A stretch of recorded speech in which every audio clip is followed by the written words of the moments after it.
seconds and we'll go ahead and get started.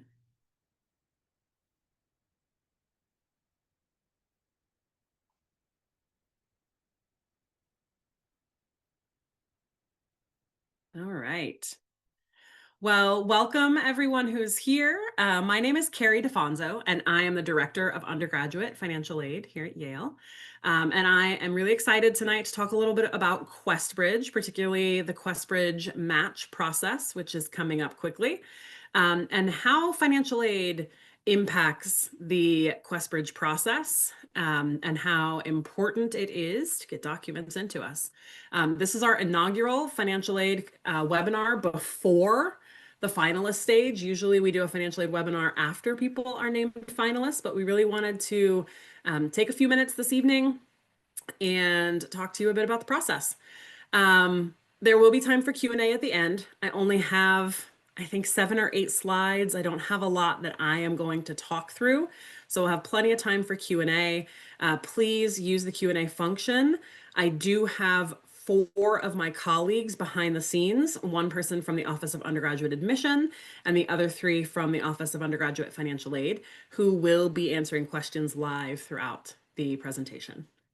So again, my name's Carrie, and I have been at Yale for just over 2 years. I came to Yale from my alma mater, where I worked for 16 years in the Office of Financial Aid and Student Financial Services. So I'm really happy to be at Yale, and happy to talk to you today about the QuestBridge process. If any of you did the College Access conference this summer, it is possible, the college admission conference this summer, it's possible you and I met. I also did the virtual session with my colleague Ashley Bianchi, who's at Williams. Unfortunately, we didn't realize until after the fact that our video didn't work. So you didn't get to see our faces if you did the virtual conference, but hopefully you can see me today. So I just want to take a few minutes today and talk through the timeline, as well as required documents for financial aid, some things that I would encourage you to think about, to consider, and to remember as you go through the process. And then we'll have plenty of time for questions at the end. So I'm sure you already know this, but tomorrow is the National College Match application deadline. So if you are applying to QuestBridge to be a National College Match finalist, your application is due to QuestBridge tomorrow. And then on Wednesday, the match rankings form opens. So if you are going through the match process, you'll be instructed to rank, I believe it's up to 15 institutions through the match form, and you'll have about 2 weeks to do that. And then on October 21st, QuestBridge will notify students whether you have been selected as a finalist to move forward in the match process, or if you have not been selected as a finalist. November 1st is deadline day. So this is the day, if you are selected as a finalist, it is the day that all supplemental admission and financial aid materials are due to your partner colleges. So any schools that you ranked on your rankings form is likely going to ask for supplemental documentation. Now, that may be on the admission side, maybe an extra essay, or you'll need to answer some specific questions for that institution. And on the financial aid side, it will be the CSS profile, the FAFSA, and then some schools will require some other documents. So we'll talk about what those are here in a few minutes. But you will notice there that there's a very limited period of time between the point that you are identified as a finalist and the point that all of those documents are due. And that's why we wanted to get in front of you tonight and talk a bit about these documents and have you start thinking about them sooner rather than later.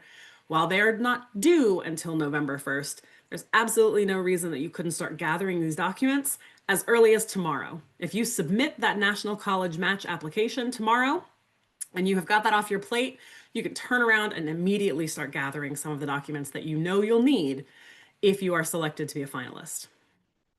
Then 1 month later, on December 1st, it's match day. So students will be notified, finalists who match with an institution will be notified on December 1st. And then if you are not matched, it is not the end of the world, I promise you. Institutions, including Yale, we take hundreds of students through regular decision that went through QuestBridge, either didn't match or chose not to participate in the match process.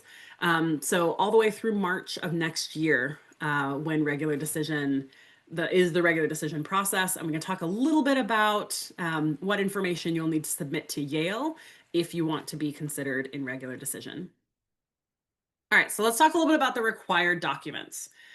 The CSS profile, it's the College Scholarship Service. It is owned by the College Board. You can see the link here. The CSS profile will collect a lot of information, including income information and asset information for both you, the applicant, and also your parents, your custodial and non-custodial parents. And we'll talk about what those terms mean on the very next slide. This application is already open. It usually opens October 1st. It actually opened last week. I believe it was last Tuesday. The CSS profile launched for the new year. So you can go out now. If you are a student who is applying to begin college in the fall of 2026 to be a member of the class of 2030, I can't believe I just said that. You would be submitting the CSS profile for the 26-27 academic year. So always for the year that you are applying to start school. And you would do that online. You can start doing that now. The FAFSA is the free application for federal student aid, FAFSA, FAFSA. And that is the government form. So that is the free application for federal student aid through the United States Department of Education. You can see the link here. So it's studentaid.gov. It is only going to collect income and some asset information for your custodial family. And again, we'll talk about what that means on the very next slide. Just as a side note, the FAFSA is only required for students who are US citizens or permanent residents of the United States. So if you are not a US citizen or permanent resident and you are applying through QuestBridge, whether it's through the match program or not, you will not need to submit the FAFSA because it is only for US citizens and permanent residents. And then we will be asking for your 2024, your tax information. So we'll be asking for if you personally, as a student, if you filed taxes for last year, so at the beginning of 2025, you filed a tax return, we will be asking for that tax return. We will ask for all pages, all schedules, all statements, all W-2s and 1099s and any other documents that are associated with that tax return. We will be asking for those. Similarly, for your parents, we will be asking for their tax returns, their W-2s, all of the different schedules that they may be filing with their taxes. So if they have a CPA, a public accountant who is doing their taxes for them, they have a tax professional. If they go to a local Liberty Tax or H&R Block or something like that, they will need to obtain a copy of their 2024 tax information. We do require this, again, of both the custodial and the non-custodial parent. Now, let's talk a little bit about what that means. At Yale and at many of the partner colleges that you may be considering for QuestBridge, we believe that to the extent they're able to do so, parents, the biological and legal parents of a child, are responsible for financing the college education. So we do meet need for students, and through the QuestBridge match program, if a student is matched with Yale, we are guaranteeing a certain parent contribution or a certain parent share for all 4 years. But we do need to evaluate both of the parents to determine whether or not they have the ability to pay for your college education. Now, we say to the extent that they are able to do so, they will finance the educational expenses, but we understand that this is not always possible or that it's not always appropriate. So we recognize that there are families with certain individual circumstances.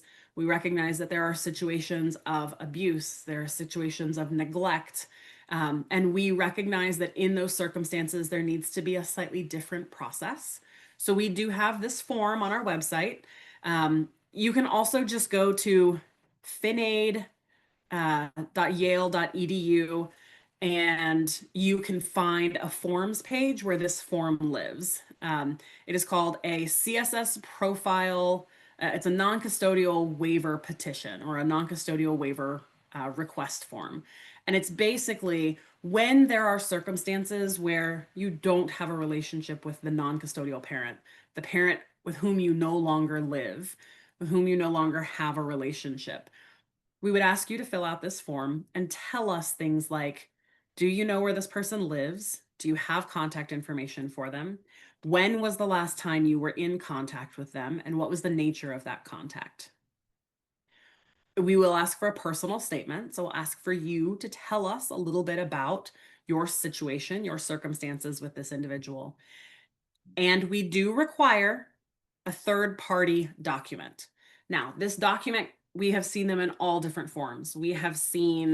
Um, we've seen letters from a guidance counselor, letters from a medical professional, letters from um, a someone at your church. We have also seen copies of police reports, investigation documents from DCF or court documents.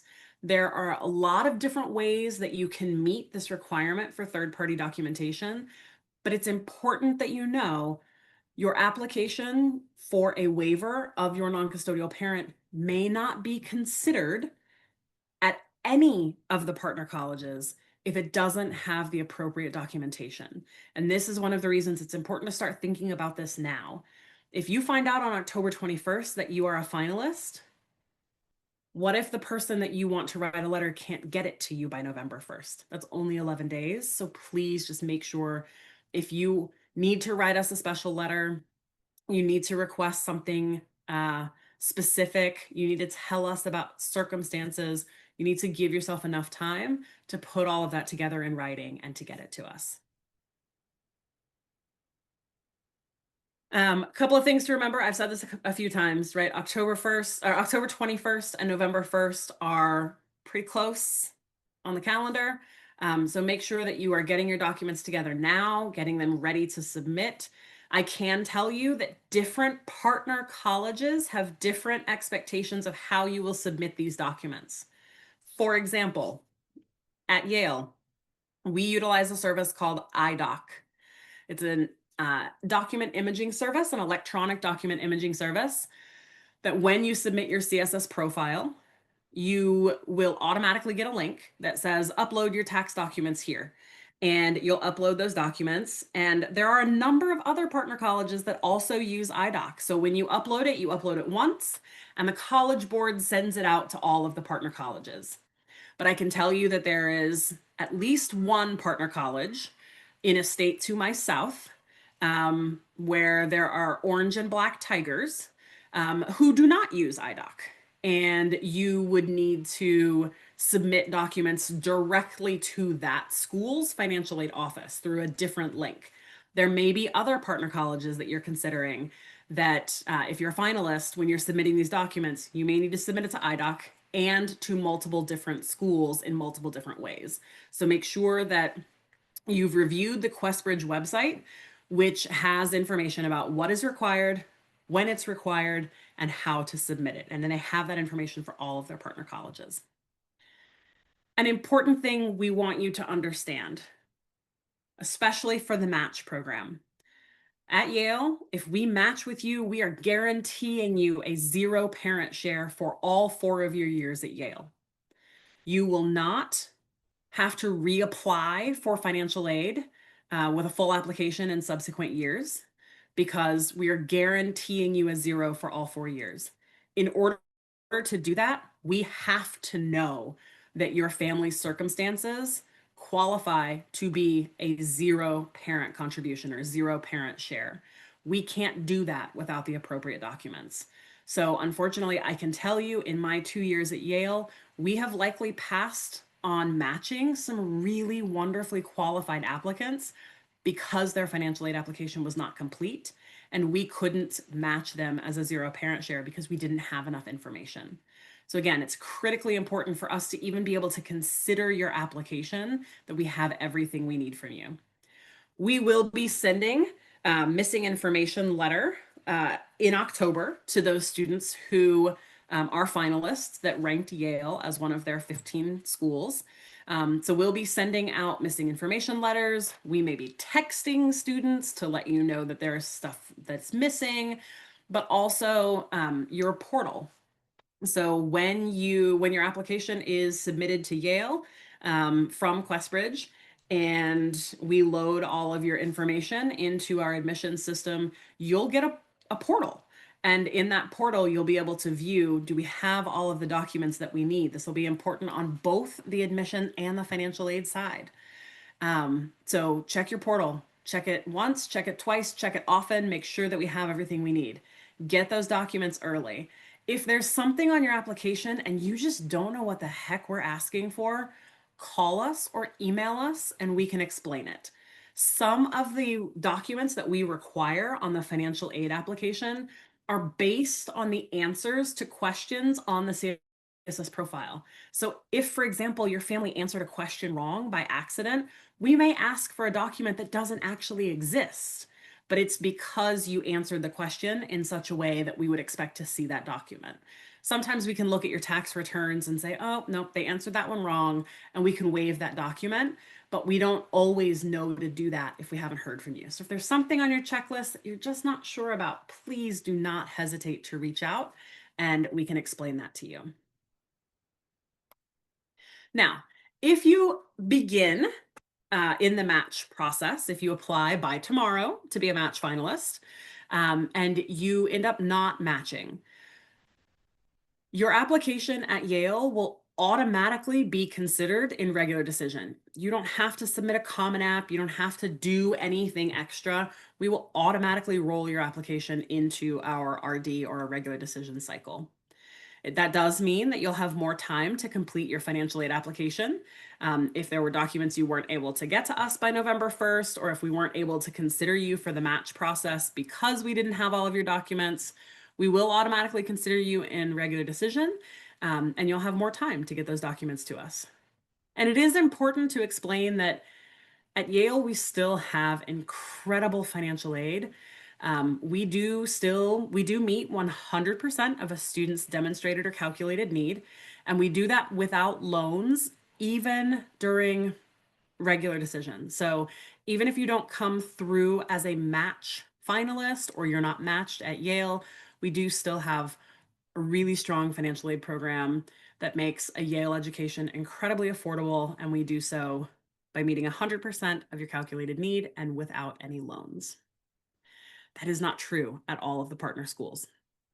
Some schools do no loan for QuestBridge, but they end up packaging loans in other cycles. So that is something to consider. All right, this is actually my last slide, and we've only been here for 20 minutes. So we have plenty of time for Q&A. This is the contact information for the Office of Undergraduate Financial Aid. You can also find this on our website. But again, if you go to finaid.yale.edu, you'll find our full website. We do have an appointment page where you can schedule an appointment. We have a personal financial aid counselor model, which is based off of your last name and your citizenship.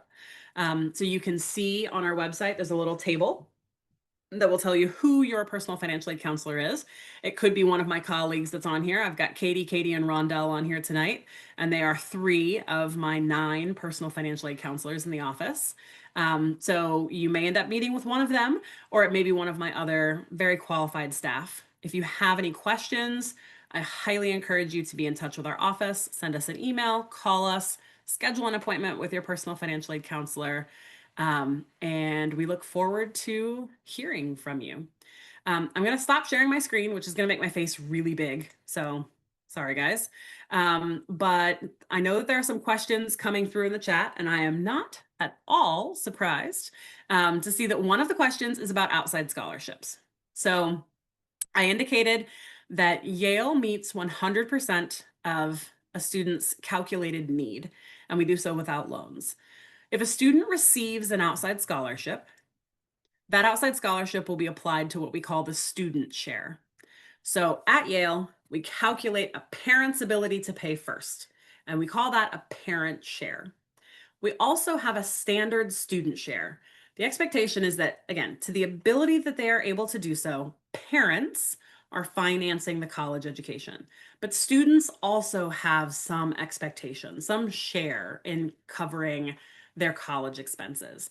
And at Yale, that is directly tied to books and personal expenses. So, books, materials, course supplies, and personal expenses.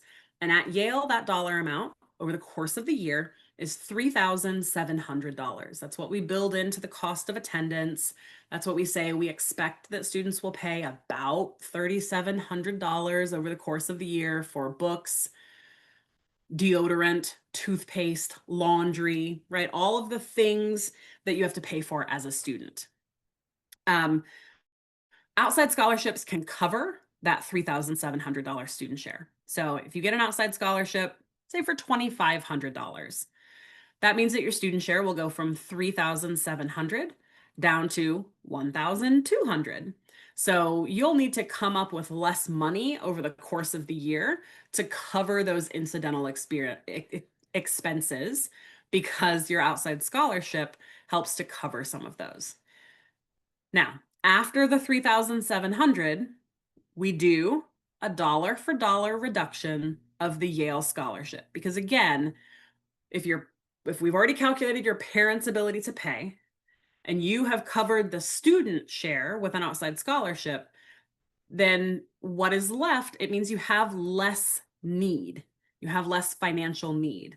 So if you were to get a $5,000 outside scholarship, for example, 3,700 of that would cover your student share, and the remaining 1,300 would be it would be a reduction of your Yale QuestBridge scholarship. So that's a great question. We do have some examples on our website. So again, if you go to finaid.yale.edu and go to our, I believe it's our FAQs section, we have some FAQs about outside scholarships with some examples about exactly how it may impact your financial aid. So that's a good question. What financial aid opportunities are available for those interested in studying abroad? So great question there. This is a wonderful question to ask at each and every partner college that you're considering or that you're considering ranking. Or if you're not going through the match process, these are great questions to ask before you apply regular decision. At Yale, we do have financial aid available for term or year abroad programs. So if you study abroad during a fall or spring semester or throughout an academic year, we do have transferable financial aid to help cover those expenses. We do also have funding available for experiential learning opportunities during the summer. So those look different for different students, but it may be a study abroad experience. It may be an unpaid or underpaid internship with, say, a federal or local government. It may be a research opportunity, but those funding opportunities are available for students to have experiences during their non-term time or their fall, spring academic year, but to still have those opportunities. Does Yale have a preference between early action and QuestBridge when it comes to financial aid? So we don't have a preference. Frankly, our policies are no different when Katie or Rondell or any of my other team are reviewing applications. If somebody applies QuestBridge, it doesn't change the way we do our analysis. We're still looking at your family's overall financial circumstances. We're looking at their income, all different types of income. We're looking at their assets, their asset profile. Do they have investments? Do you own your home? Do you have other real estate? Do you have other investments of any kind? We're looking at that the same way for QuestBridge that we're looking at it for early action. So from a financial aid perspective, no, there is no difference whether you apply early action or QuestBridge. The only difference is if you apply QuestBridge and match, we are guaranteeing that zero parent share or that zero parent contribution for all 4 years. We don't do that with early action or with regular decision. Students who are admitted early action and admitted RD, those students have to reapply for financial aid every year. So every year have to resubmit the FAFSA, resubmit the profile, resubmit all of those tax documents, and we're reevaluating your eligibility for aid on an annual basis. So that's really the big difference is, do you have to do this full application again in subsequent years or not? But otherwise, our policies from a financial aid perspective are the same for both of those plans. All right. One question that came in on the registration form: what's with the FAFSA guidelines, and will the timeline be different from last year? So last year was the FAFSA debacle. It was messy. It was a real challenge getting the FAFSA launched, the new simplified FAFSA that really wasn't super simple at all. Yes, the FAFSA is also already open for 26-27. So if you go to studentaid.gov and you find a link to the FAFSA, you can apply today for the 26-27 FAFSA. The FAFSA is open, it is available, they are being delivered to schools. We have been getting beta files from the Department of Education for a couple of months now, actually. We started getting them in, I want to say we got our first one in June. We couldn't do anything with it. Our systems don't support 26-27 yet, but we've been getting application materials for several months. We are now starting to get actual FAFSA data and are loading those into our system starting yesterday. We started pulling data in for 26-27. So the timeline is very different from last year, and should be much easier for families because you can do both of those applications now. You don't have to stagger them and do them at different times. So do them now, get them in, get them done, get them off your plate, and then you don't have to worry about them later. And again, because we're using 2024 tax information, it's not even like we're waiting. Most families have filed their 24 taxes. Those were due by April 15th. So unless your family files for an extension and submits their tax information much later in the year, you already should have those tax documents for 2024. So you can do those applications now, get them off your plate. The data from last year isn't changing. All right, how does the binding match include a 4-year fully funded promise, even if my family's circumstances change during the time at Yale? So again, if you match through the match program, so you are named a finalist, you rank Yale, and you match with Yale, meaning you ranked us, we ranked you, and we are now wedded for the next 4 years. Even if your family circumstances change, even if unfortunately, if they get worse, if your family's financial circumstances decline, a zero parent share is as low as we can go. So we wouldn't lower your expected family contribution or your parent share any lower than a zero. But yes, if your family's financial circumstances improve during your time at Yale because we matched with you, and we are guaranteeing that zero parent share at the time of admission, we will not change that later. And we have seen this, I can tell you. And I know that some of my team that's on this call can attest to the fact that there are families that we admitted based on their 2020 or 2021 tax information during COVID, that their circumstances have changed pretty significantly in some circumstances. But because we match them through the match program, it doesn't matter. We're guaranteeing that zero parent share for their 4 years at Yale. How and when will you be notified if you will be receiving financial aid? So this is true regardless of the plan. If you submit your application materials by the published deadline. So for QuestBridge, for early action, that is November 1st. And for regular decision, I believe it is February 15th, but I might be wrong. I could look that up on the website. I apologize. We've been talking about a lot of deadlines lately, but I think it's February 15th. If you submit your application materials by the published deadline, you will receive a letter from our office in your admit packet at the time that you are admitted to Yale. So for early action and QuestBridge, that will be in December. And then for regular decision, that will be at the end of March. We do still send paper packets out, but we also notify students electronically in the portal. And on release day, if if you submitted all of your application materials by the published deadline, you will receive both an admission decision and a financial aid letter in your portal at the same time. One of the questions is, are there people who are ineligible for financial aid?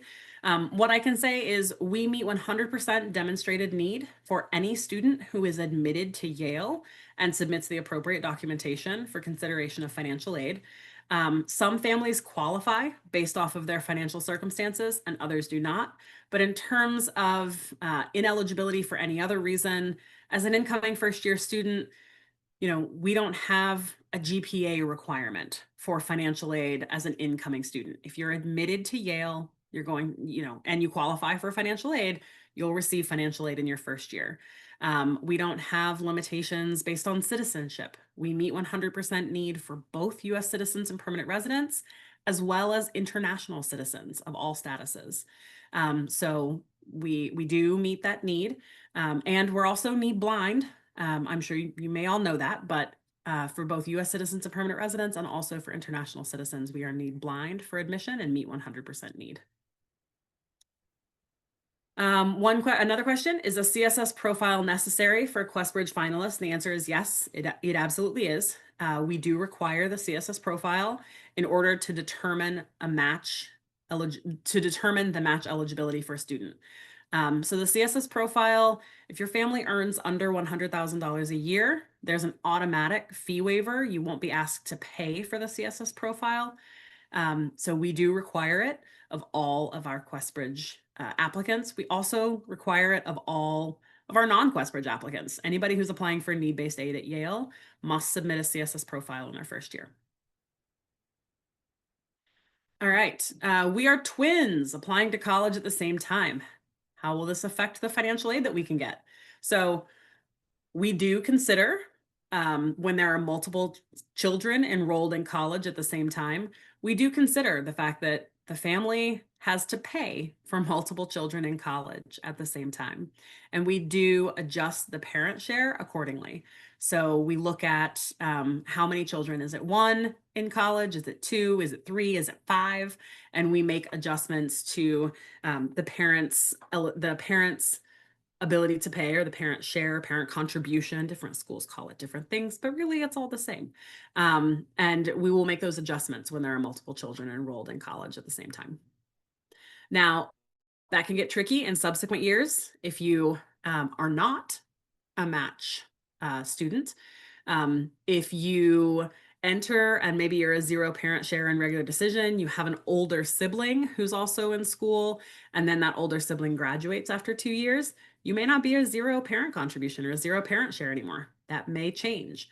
Again, if you apply through the match process, we match you at a zero and we guarantee that for all 4 years.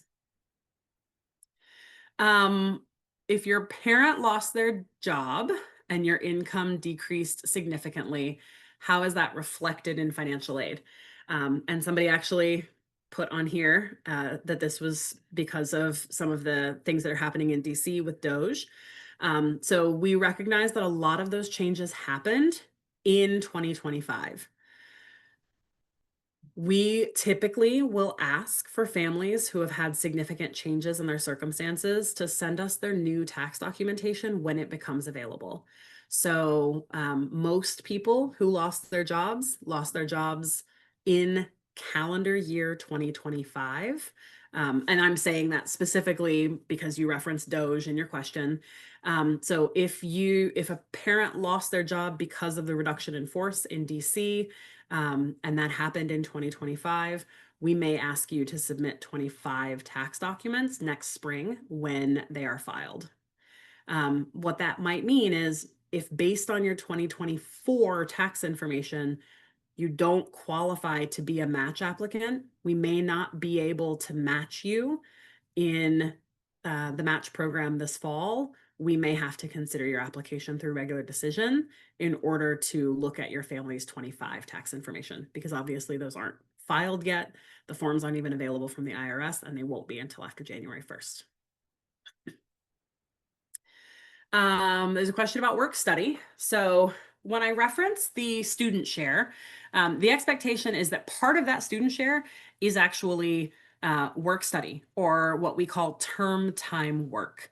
So the expectation that when you are at Yale, when you are on campus, that you have the ability to work and to earn some funds to put specifically to put towards your personal expenses. So again, I referenced deodorant and laundry detergent and actually laundry, but also, local transportation or a slice of pizza with your friends, getting your nails done or your hair done. Those are all personal expenses. And the expectation is students have to pay for that. Now, for a lot of students, that means working during the academic year. Typically, students only work like 4 to 6, maybe 8 hours a week. Students are not typically working full time because you are at Yale first and foremost to be a student. And work study is really just a way to kind of supplement your educational program, gain some life experience, some work experience, and to earn some cash to pay for those expenses throughout the year.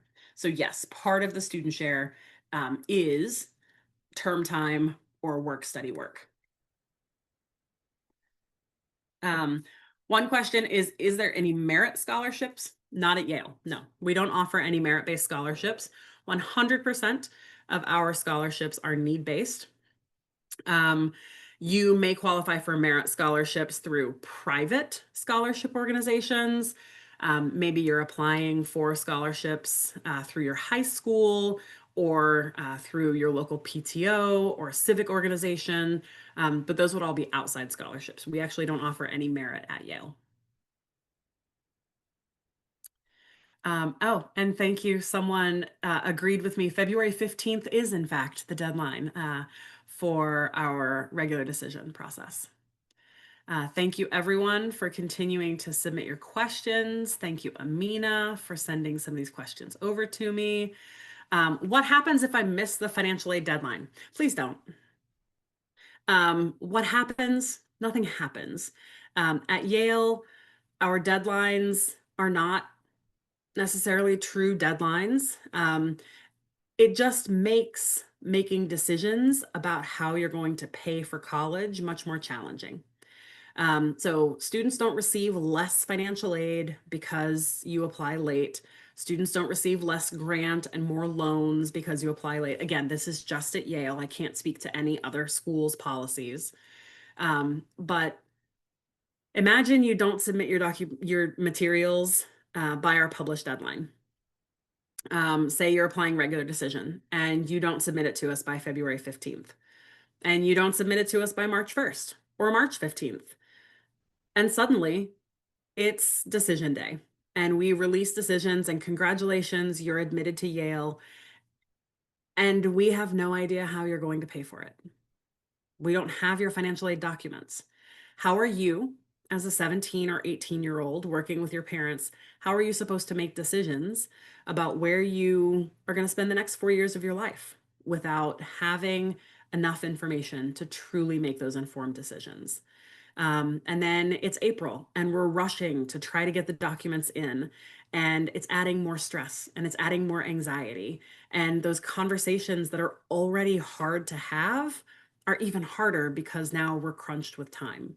So please don't miss the deadlines. Please get your documentation in as soon as you possibly can.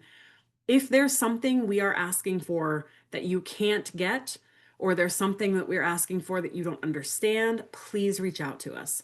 If there's something that we're asking for that you can't get yet and you need some more time to get it, communicate that to us. There may be something else that we can ask for, in the short term, so that we can make some decisions and get the information to your family so that you can continue to make the most informed decisions that you can about where you'll spend the next 4 years of your life. How does financial aid differ for undocumented students?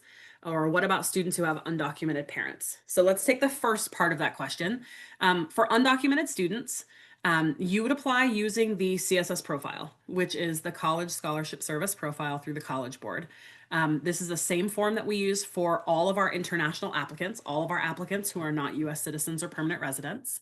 And you'll submit that information to us exactly the same way. You'll do the CSS profile electronically, and then we'll ask for documentation, any documentation that your family does have about their finances will be submitted to IDOC. So we recognize that we have undocumented students whose parents are also undocumented and don't file tax returns. In those cases, we'll ask for something called a non-tax filer statement. We'll ask for you to tell us, okay, if your parents didn't file their taxes, how much money did they make last year? Do they have a statement from their employer? Did they get any sort of documentation? Was it all cash under the table? Just estimate how much income they had and tell us to the best of your ability, what information do you know about their income? And you can submit that all through IDOC, and it'll come to Yale and to any of the other partner colleges that participate in IDOC. Again, you may have to submit it to some schools individually. The second half of that question is what about for students who have undocumented parents? So if you are a US citizen or permanent resident, you will submit the CSS profile. You will also submit the FAFSA. Now, the FAFSA can be a little trickier if your parents are undocumented. I would recommend going to studentaid.gov and reading up on the resources that they have about mixed status families and gaining a better understanding of exactly what you'll need to obtain and when you need to obtain that information so that you can submit the FAFSA and get that out to schools by their published deadlines.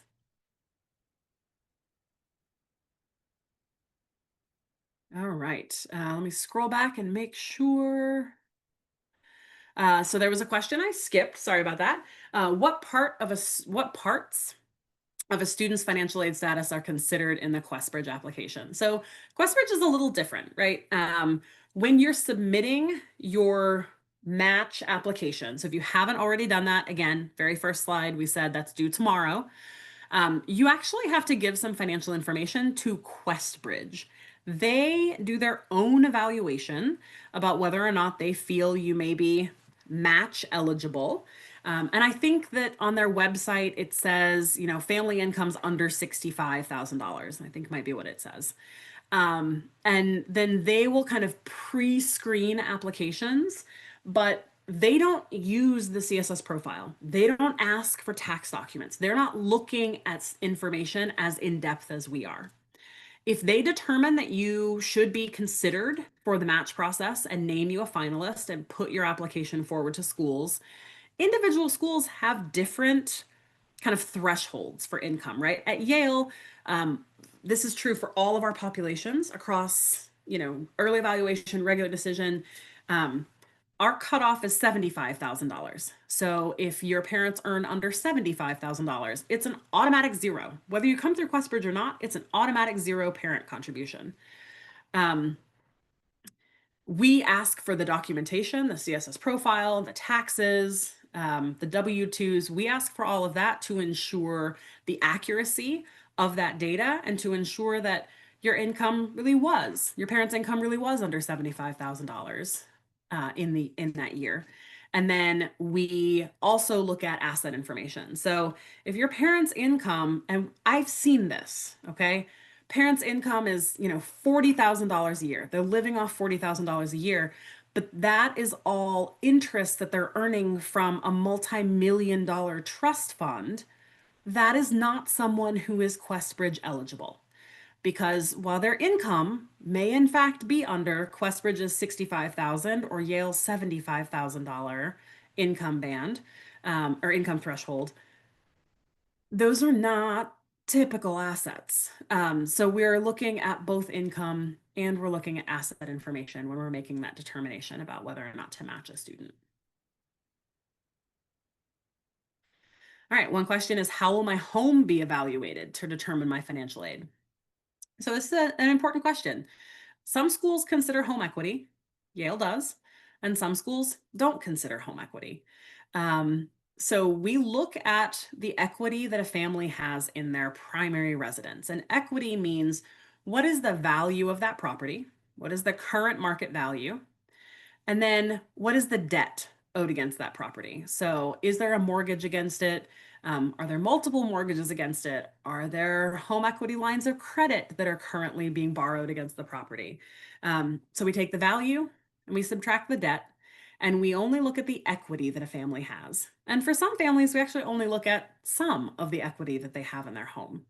And that is part of the overall analysis of assets.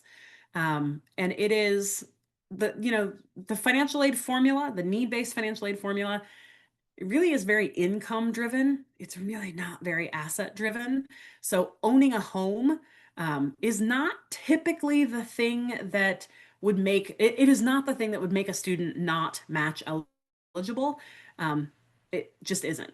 Families who meet the income threshold, but don't end up qualifying for the match, it it usually has to do more with multiple properties that are owned, investments or inheritances that families have received, families who have invested in certain, we don't consider retirement accounts as an asset, but some families haven't saved in traditional retirement vehicles. They've decided to invest their funds in other ways. So we're looking at those investments as part of the asset profile. So that's a great question. Will the location of a student's family be considered since living expenses vary from state to state? At Yale, the answer to that is yes. When we are looking at a student's financial aid application, we do make what we call a cost of living adjustment. And we will look at, based on your zip code, if you live in a higher cost of living area. So you can imagine, for example, the Bay Area I think the Bay Area is actually the highest in the country. We also look at like metropolitan New York, and that stretches pretty far, frankly. My house here in Connecticut is considered Metro New York based on my zip code. I assure you, I am not in metropolitan New York City. I'm nearly 2 hours from New York City, but it is based off of the zip code and the understanding of the cost of living in that area. So, Metro Atlanta has a slightly higher cost of living. Metro DC, Metro Boston, you can see how a lot of the bigger cities throughout the country, including cities in the Midwest, have a higher cost of living. And we do make an adjustment to allowances in the formula based on where a family lives because we know that it costs more to live there. How does having divorced parents affect the financial aid threshold? That is a great question.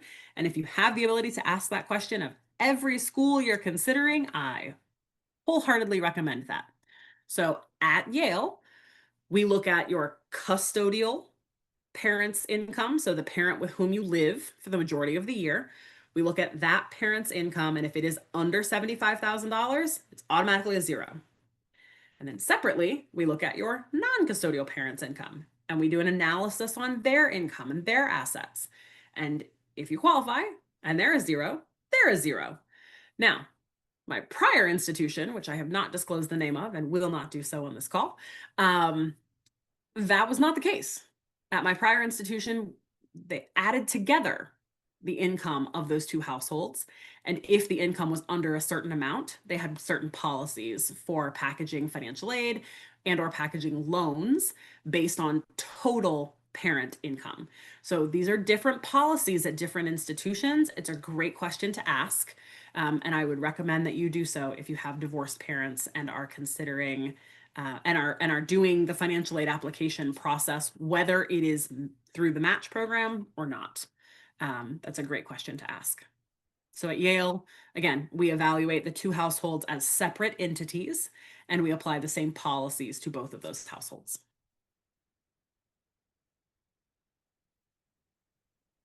All right. I think this maybe like two more questions, and then we might call it a couple minutes early because the questions seem to have slowed down a little bit. What kind of financial resources exist for students beyond financial aid? This is a phenomenal question, and I will take a moment to reference some programs that we have at Yale. So we do offer a startup grant or a supplemental grant to first year students who do have a zero parent share.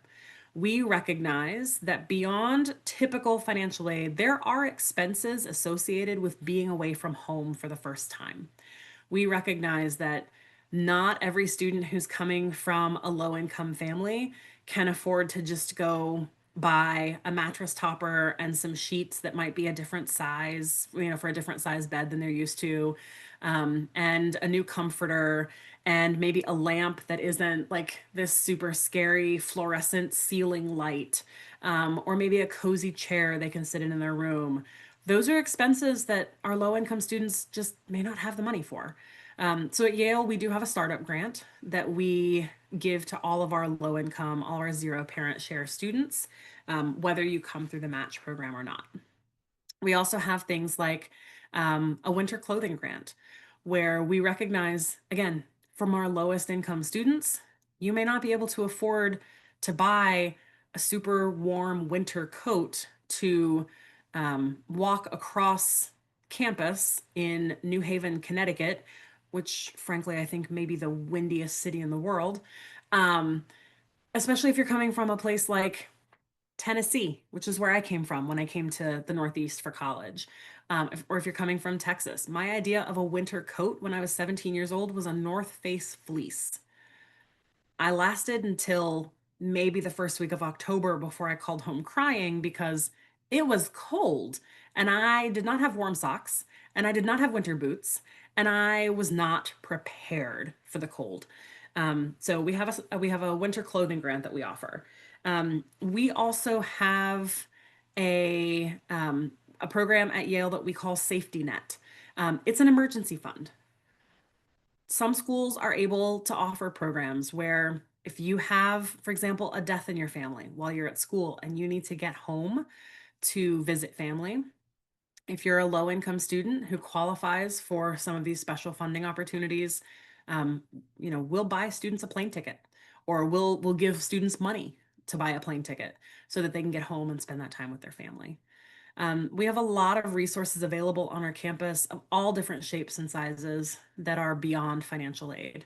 Our Yale College Council, which is essentially our student government, they've made funding available for fun things like when the Harvard Yale game, when the game every other year is in Cambridge.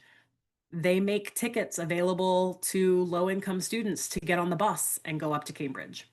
They have, come up with some really unique ways of supporting students to ensure that even our low income and our first generation college students who may not have the financial resources available to do some of the things that their friends are doing, they've figured out ways to make sure that those students have access to some of those same experiences beyond the classroom. All right. How do I know who my personal financial aid counselor is?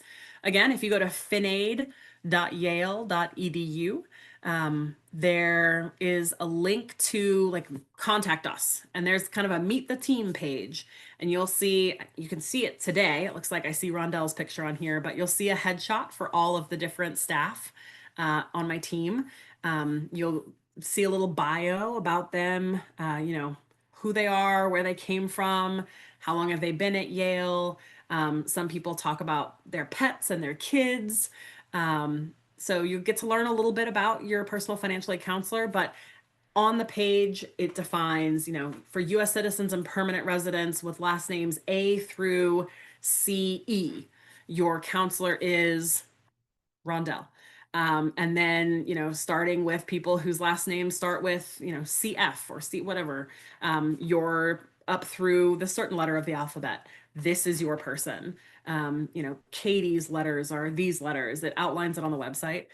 If you're not a US citizen or permanent resident, if you're an international citizen, or if you're an undocumented student, you'll follow the international citizen split. And I have two staff members who are primarily responsible for our international citizens. So you can see that on our website. All right. Um, I think that is it for tonight. I think we wrapped a couple minutes early. I hope this was really helpful.